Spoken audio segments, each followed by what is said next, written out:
Welcome to everybody.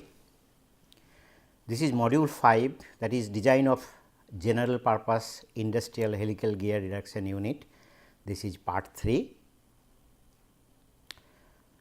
We are continuing with that, and this is lecture number 25, where we shall verify the design of output shafts. This means that we have already developed the output shaft, gear was designed, bearing also we have found out the bearing loads, we have verified those. However, the shaft, as I told, that has been designed, constructed, looking into the bearing position and gear position, in between that what should be the step of the shaft, etc., etc. Now, we need to verify whether that diameter is satisfactory or somewhere it is over designed. In that case, we have to reduce the size if possible. Now, outline of this lecture is that applied and resistive loads on output shaft and equilibrium. Resistive means the reaction loads, it is also called as reaction load. Then finalizing output shaft design comprising of the following steps. So, applied and resolve resistive loads and moments in details we will consider. Then bending moment in vertical plane, torque diagram, shear force diagram, bending moment diagram.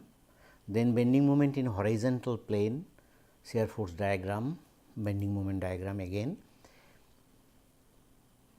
Assigning critical sections, that we have to find out which one is critical.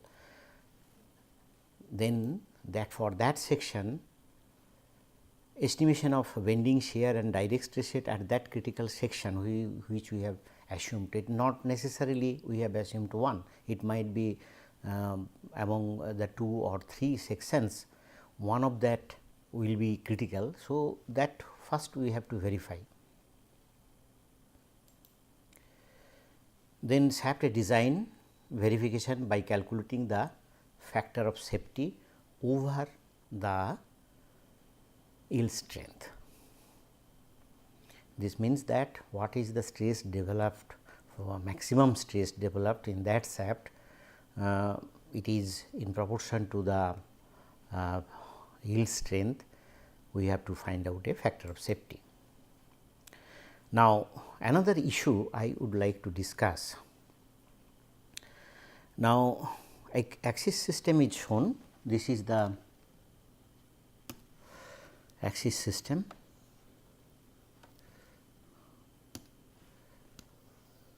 So, this is the axis system, x, y and z, okay. And as you see this figure drawn here, it is in x z plane, because this is we have developed the plan view. So, it is in that plane. Okay. Now, that means this is for plan and this is for y x will be elevation. Okay. So, that is not much a problem to visualize. However, when we started lecture week 4 lectures, in that case we considered the intermediate shaft. You can say that detailed load calculations etc. on the intermediate shaft, that was done. And in that figure we considered the intermediate shaft, so that it was in the pinion was in the left side and gear from the first stage was in the right side, okay. And the pinion, from the pinion the torque was entering into the intermediate shaft gear from the bottom, okay. Now, then while we are developing, without considering that part, we first developed so far what I was showing that this was the drawing we developed. But now I would like to come back to the original concept, that intermediate shaft, the which way we designed, and we will now arrange the gearbox again in that way, so that it becomes easy to understand what are the loads acting and flow of torque, etc., etc. Now, in that way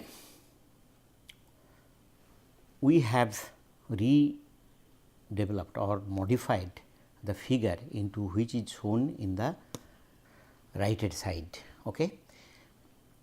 Now, here what we find, that this is the input, and this input is from in clockwise directions, okay, and this is the input and it is rotating in the clockwise direction, right, and then the helix angle here, that what we consider, this was the left hand helix, no, this is the right hand helix, and then here is the left hand, here is the left hand, and then again right hand helix. Through that we are transmitting the load to the output. If we consider the torque flow, torque is flowing like this, and then this is the output.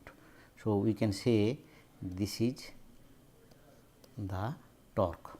Okay. Now, as this is important, because as we have considered that this is rotating in the clockwise directions, and here the helix angle in the pinion, for that the axial load will act in one direction. But if we change either the direction of rotation or the direction of helix, then this will be opposite, and that affect the load on the bearing. So, in design we should consider very carefully, and we have to ultimately finalize the design on the basis of in which way the bearing, shaft, etc., is experiencing more load or more stress is coming on the shafts, and on the bearing the radial and axial loads are more. That will be shown during the calculations. So, henceforth for the remaining lectures, and we shall consider only the figure 2. Okay. Now, this again, if we look into this, that now we have taken the elevation part. Elevation part means we are looking the gear, everything from the z direction and putting into the xy plane. Okay. Now, if you look this figure very carefully, that what is the QA was here, now it has become here, okay, because that we have rotated, but we have rotated this shaft in the direction of rotation. So, that is why I have written as if we have rotated the shaft by 270 degree to see this view. It could be shown also that the key is here, it will not matter much, but still I have tried to put this figure in such a way that so that everybody can understand. Okay. Now, so this is the elevation as we told. Now, if we look in from these directions, as I told that this is the output shaft, and output shaft, if I look from this side, that is rotating in the clockwise directions, this will be shown here after a moment. So, and if we consider that this load was somewhere here, okay, because this is rotating in the clockwise directions. So, we are pushing the gear downward, that as if the contact was away from these slides, and this gear is being pushed downward, and therefore, load is shown like that. And obviously the radial load always will go to the axis. This means that it is from this point to it is going to the axis from the top to bottom, we can say this to the center point, and that is why it is shown in these directions. Okay. And if we consider, say, this is the direction of rotation and tooth was like this, the helix, that it is that right hand perhaps, and for that axial force will be in these directions. Okay. So, we have assigned the load at that point. This is the center point of the gear. This means that on the x axis this is the center line, and if we divide the width of the gear in two parts, this point we will arrive. So, we have put the load there. That means, from the contact point now we have transferred the load to that point. Therefore, what will happen, as already explained, that as load is being transferring, so that will create a moment. Now, definitely F 4 will create a moment around the x axis, which is nothing but the torque, and radial force, as this is passing through this point. So, this will not create any moment apparently, except about the bearings, which will nothing but the bending moment, later it will come. And axial force, when we transfer directly, this will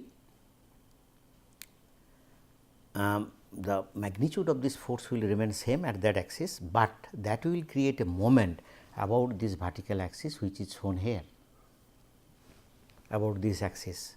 Now, that moment we can say this torque is applied also, and but torque is moving on the shaft, that will not give any reaction to the bearing, whereas this moment will have reaction on the bearing. So, we should consider this load very carefully. Okay. Now, next this moment is it is nothing but the axial force into the pitch circle radius of the gear. Now, for that we have the downward force. So, definite downward force, the tangential force, and that will give a reaction at the left bearing in the upward directions. That means, this reaction load is coming from the bearing, which is in the upward directions, that we have designated as this is in the vertical plane. So, this is RVL and this is in the plane of the slides, and as it is the in the y directions. So, we have also can call it RYL. Okay. And then for the reaction load, we have the reaction here in the opposite directions, and that is in the z direction, that obviously not the full half of that, these two bearings. So, we are considering the here actually this would be left hand bearing. So, yeah, L for left, L for left, R for reaction, L for left, Z, X, Z, Y is the axis, and V is for vertical, H for horizontal plane, right. Next, if we consider the other end bearing, that means this is right hand bearing, then in that right hand bearing we have the vertical load RVR, RYR in the vertical directions, and we have the radial load in the RHR, RZR. But here, as you if you look this very carefully, if you observe that this direction of this force and direction of this force is the same. This I have put in actual direction while is acting, but how come this is? So, this is quite interesting, that if we consider this moment in the horizontal plane, If we consider only the moment, suppose we have applied one moment, then definitely how this moment will be balanced, that has to take a load by the bearings. So, and this is a couple load. So, this couple will be resolved, one will be depending on the direction of the moment, one will be in the above from this board, another will be inside the board. So, that will be distributed among two bearings. That is why ultimate resultant in the right hand side, it has come in the same direction as in the direction of radial force. So, these are to be calculated very carefully, right. Direction of rotation is also shown, and the torque. Now, this torque, as I told, as it is being pushed downward. So, torque is going like this, and then definitely we will find that reaction torque. That means, here is a coupling, here is a unit, this is the machine is connected through the coupling. So, that is rotated in this directions, looking from this clockwise directions, but definitely it is having the torque, it is having the load torque in this directions. So, if we think of the torque, it is starting from this point to it will be transmitted, and the torque is like that. Okay. So, I think this not difficult, but sometimes it is brain teasing. One should understand this very carefully. Next verification of overall factor of safety at the critical most section is done. That means, we will do that. Now, first of all, if you remember that in week 4, we verified the design of the intermediate shaft. We also we verified the factor of safety there. The same way we shall verify the factor of safety here also. Now, this factor of safety, that is, it is given by this formula. This is based on the maximum shear stress theory, and the nomenclature are as follow. So, I am not repeating, as already we have discussed earlier. However, the Kf factor, we have to choose this Kf factor very carefully, because this depends on the section, particular section which we have considered, what is the stress concentration there, or what is the dynamic. Both we have to consider the nature of dynamics load there, as well as the stress concentration factor is there. Okay. So, now for this formula we have to calculate the other part. It is chosen considering on what basis section modulus has been calculated in estimating sigma A. So, this means that Kf factor not only the load and stress concentration, but also that suppose there is a keyway, but while we are calculating the area moment of inertia, we neglect that small area. So, for that some factor must be there.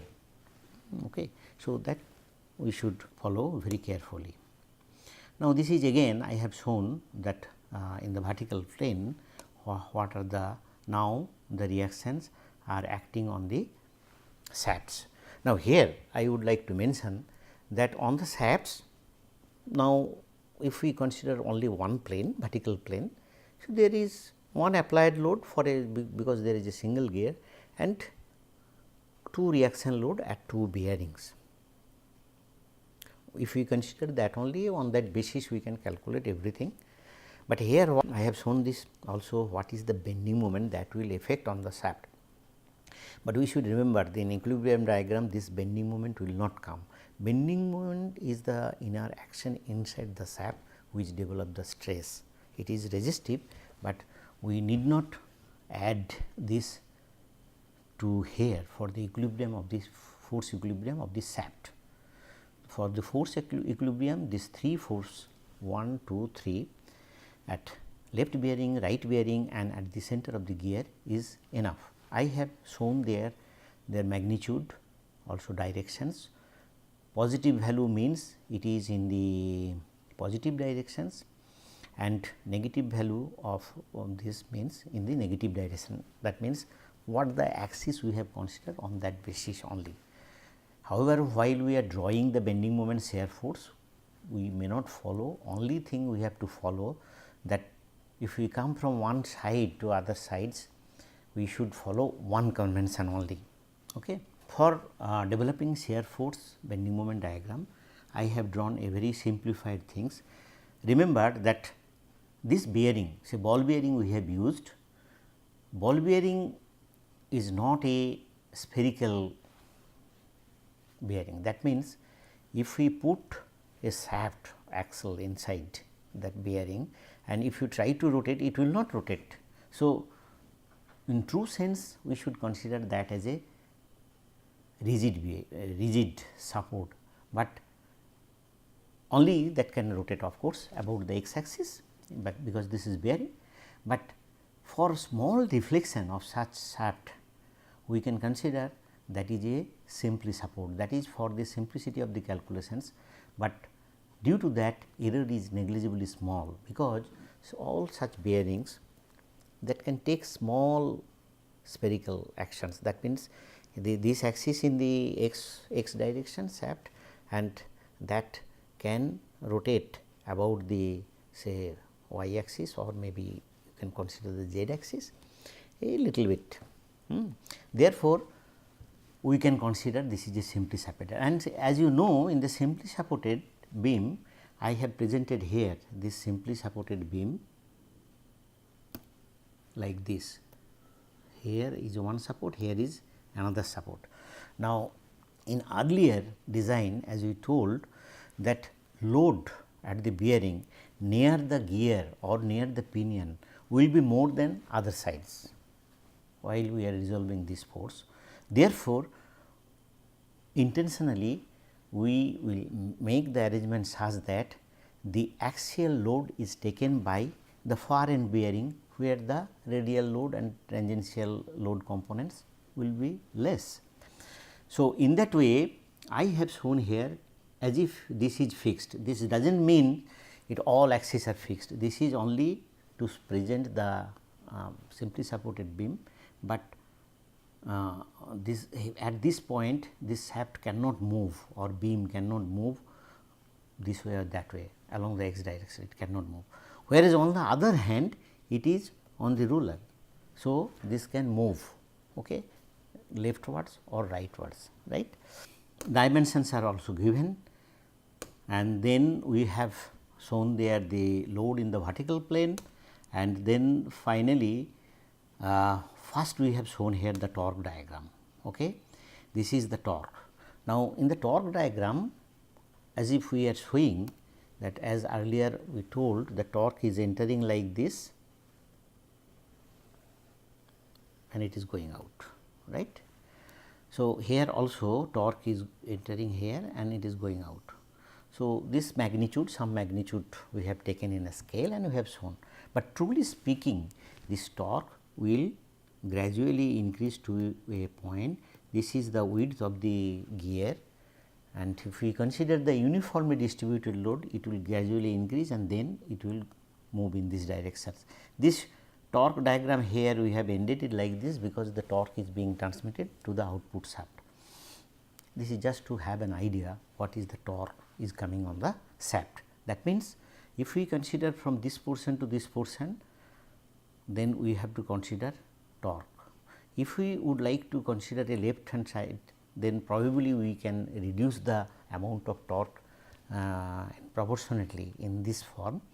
Otherwise, we can consider that full torque is acting on the shaft from this point to this point, right.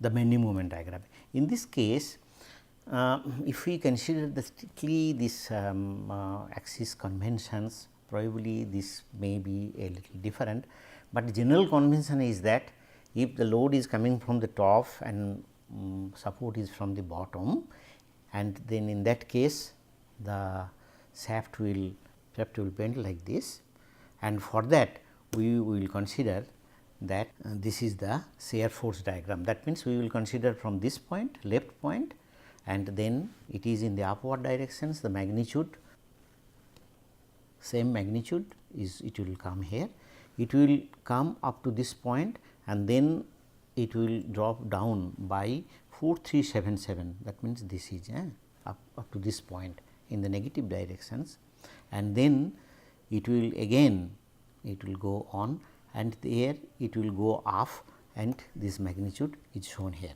So, this bending moment diagram, as in the beginning of this course, I believe that you have the idea how to develop the bending moment etcetera of this. So, here we have developed this bending moment diagram, right.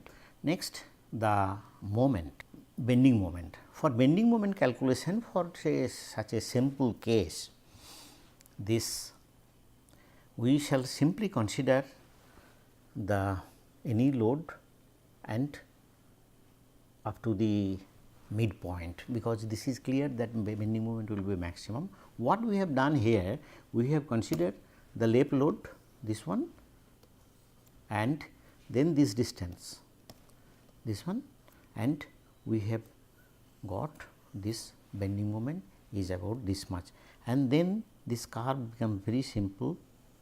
Here will be the maximum bending moment. This is, we can say, maximum bending moment, right.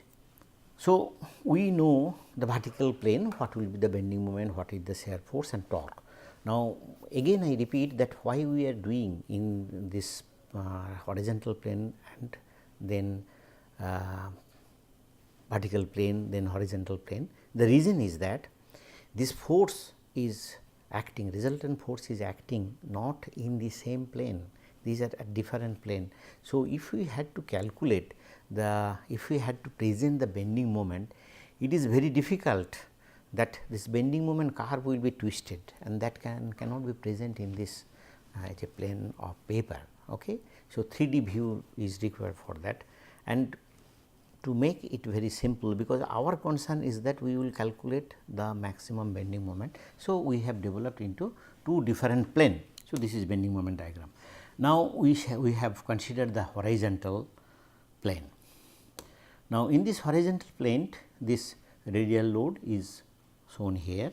This is the radial load acting on the shaft, okay.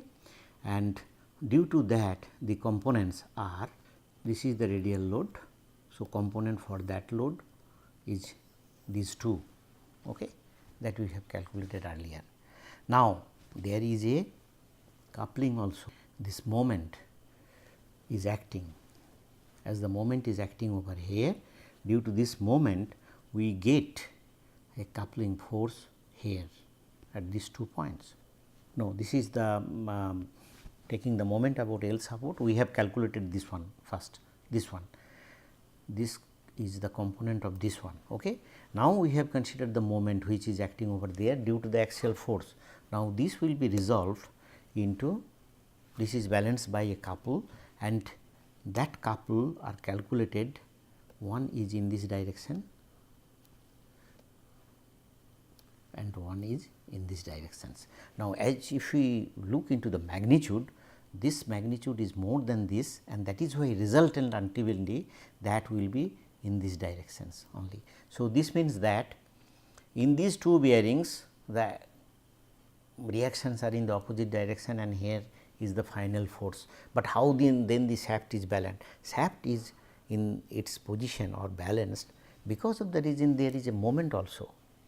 There is this moment, we can consider the applied moment due to the axial force, that also we should understand very carefully. Okay. So, we will now in the horizontal plane, the shear force diagram is shown. Importantly, the torque diagram is not shown. We have directly shown the shear force diagram, and in that case, as the load in the downward directions we have drawn in that way, but this any convention one can follow. Suppose for this horizontal plane one convention, and for vertical plane is another convention, that really will not matter as long as we calculate only the maximum effect. But that if we resultant, and from there if you try to find out the resultant directions, then there will be mistakes, but we are not much concerned about that part. So, this is the shear force diagram, and if we consider, so bending moment at just left section of 2, we will calculate this force. Now, you should remember in this case the another force is added. So, you will find that bending moment is higher than a single load type, and we have calculated this one, and then bending moment at the just right hand side of the section 2. Section 2 means here this is the section 2, and then we find that here this bending moment is coming up to this point, and from there it is going off, and then it is again there. So, what is the maximum bending moment if it is asked? Shall I consider this point or shall I consider this point? Actually, at that point the bending moment is such that we need to consider the whole value of this bending moment. That means, this much is the bending moment there which is acting on the shaft. So, that bending moment need to be considered to find out the flexural stress in the shaft. So, again we have shown these calculations. Now, the sections are critical where there is stress concentration with substantial torque and bending moment with less sectional modulus. Sections with steps and undercuts QAs are more vulnerable. Now, in this particular shaft, if we look into this, that here we have the maximum bending moment at this section, as well as there is the QA, and diameter is less than this side. Diameter, of course, at bearing the diameter will be less, but if you think of that for such a simple case, that here is one load, two bearings is one load, and at the middle one load, and there is the maximum moment, no doubt about it, that section will have maximum stress. That means, at the outer fiber of that it will be stress, maximum stress, as well as there is torque also, and but that is in the form of flexural because the shaft is rotating. So, we will calculate that part, that section we need not check other sections which one will be critical. If we consider the section 2R, where is the there is a step down, at that point the moment is relatively less. However, that section could be considered, but the QA is not extended up to that point. So, stress concentration, if it is considered, it will be less than where is the QA. Of course, in this drawing they are very close together. So, one can verify both the section at the undercut, moment will be slightly less, diameter is also slightly less, or the stresses and the stresses in the mid section, okay, here, right. Looking into the feature, the output shaft resultant bending moment at the section 2 will be most critical, and therefore, we are considering this. Now, there we are calculating the resultant bending moment. This resultant bending moment nothing but the what is the bending moment in the horizontal plane and what is the bending moment in the vertical plane, and resultant of that which we have shown here, and the torque also present there 732.6 Newton meter. Truly speaking, that where this the undercut is there, section 2 are there, torque is maximum, but moment is less. On the other hand, on section 2, torque will be half of that and moment is maximum. So, I think if it is for careful design, one should calculate both. Now, here I have written section 2 R could be critical as there will be more stress concentration. However, BM is less. With the change in direction of rotation of helix angle, BM will increase, bending moment may increase. Therefore, Fs also needs to be verified. Now, this means that if we, as the QA is very close to that, but if QA is apart from that, probably section 2R will not be that much critical. Now, the verification of the factor of safety, in that case we know this formula, the sigma A is equal to m by z, z is the section modulus, more popularly m y by I, and f c is a factor that we have multiplied with to calculate this flexural stress. Now, here again I would like to mention that while we are calculating bending moment etc., we have considered the nominal torque, not the torque multiplied by some factor, because separately we are multiplying this factor of safety each and every section calculations. So, that is why it is like that. Okay. Clearly, the flexural stress, it is calculated, it is not much, 25 megapascals, diameter we have taken 55 millimeter, and F c is taken 2 in general for milled single QA. This 2 factor 2 we have considered as it is a milled QA, and average mean stress due to axial section also we have considered the factor 2, and that is very nominal 0.748 MPa, that is due to the axial force there will be direct stress on the shaft. And then finally, torque, from the torque we have calculated that 44.85 megapascal is the shear stress there, that is the maximum there. Effect of QA on area moment of inertia etc. are neglected, and that is included in the factor of safety, you can say. So, material of this shaft is EN 8, that is C40 or C45 according to Indian standard, EN 8 European national standard, and for which the endurance strength we can consider, if it is not given we can consider that this is 45% of the ultimate strength, and then substituting all the values we calculate the factor of safety, which has become 2.65. If you remember the intermediate set, it became around 12, but here it has become only 2.65, where a very I mean it value is, it should be minimum 2.5. Now, here I think you will understand that why we took the larger diameter, although the bearing life was higher, but still we are not compromising with the size of the shaft, because of the reason that the factor you can see that it is just satisfactory. So, we would say that shaft this is satisfactory, just satisfactory I would say. Shaft diameter cannot be reduced at the place of gear fitting, although at bearings it may be possible.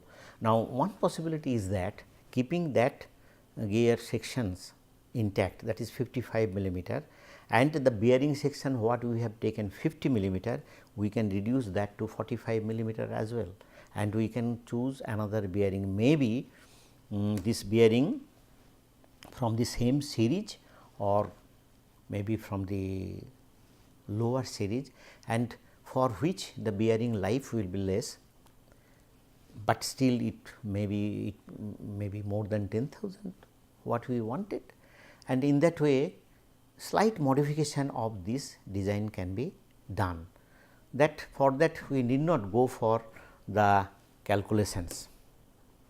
So, thank you, and in this section we have completed the design of the output shaft. Only further we have to take a decision whether we can reduce the diameter at the place of bearings.